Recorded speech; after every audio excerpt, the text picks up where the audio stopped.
And we cross now to SABC News reporter Lerato Fekisi. She's at the St Dominic Priority School and she's joined by two of their top achievers. Let's say good morning to Lerato. Hi Sakina, top achievers puts it mildly.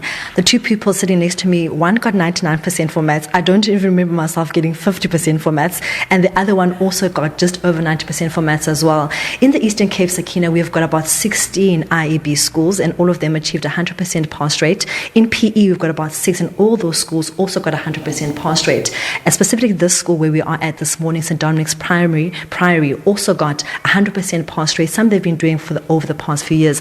Okay, Zai, let's just talk about you. Like, you are a super overachiever. You got 99% for maths and seven distinctions. Tell us briefly exactly what role has the school that you're in played in making sure that you guys achieve such good results?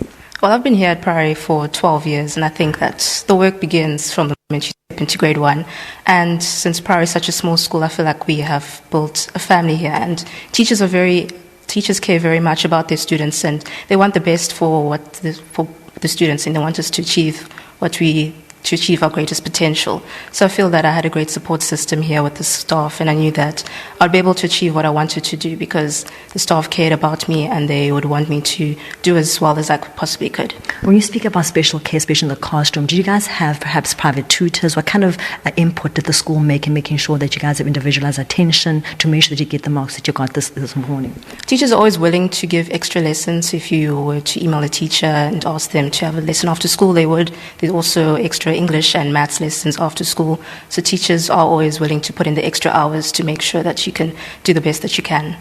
Now, Carl, you got 8 distinctions. Absolutely fantastic. Congratulations. And you're going to do actual science in Stellenbosch. Now, you're going from a small classroom with a few number to a huge classroom in university with over 300 students. Has the school also prepared you psychologically, emotionally for that kind of backlash you're going to get now as you go to varsity?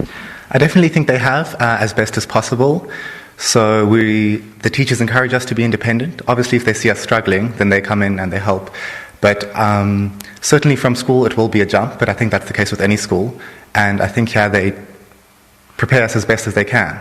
And most of the teachers often relay their experiences to us to prepare us or even help learn from their mistakes. They aren't just, we're out all the time. They're willing to connect with us. And what are you looking forward most to as you now start the new chapter of your life?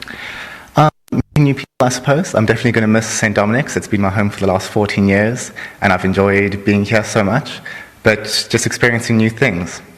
And then also at your school, I know that some schools have a segment where they go to perhaps public schools and they assist them in terms of maths and science and that perhaps aren't as resourced as you guys are. Do you guys have such setup here at St Dominic's as well? Not something exactly like that, but we do have an Interact club, which actually both Fads and I served on the board of. And that Interact club got involved with a creche in Warmer nearby, and we provided resources for them and just went and interacted with the children. Awesome. And then for Zai, just your message to the 2020 class. Obviously, they have to try to top you. I don't know how they're going to top 99% for maths, but just your message to the 2020 class as they now start their new journey next week. I'd say do something today that your future self will thank you for.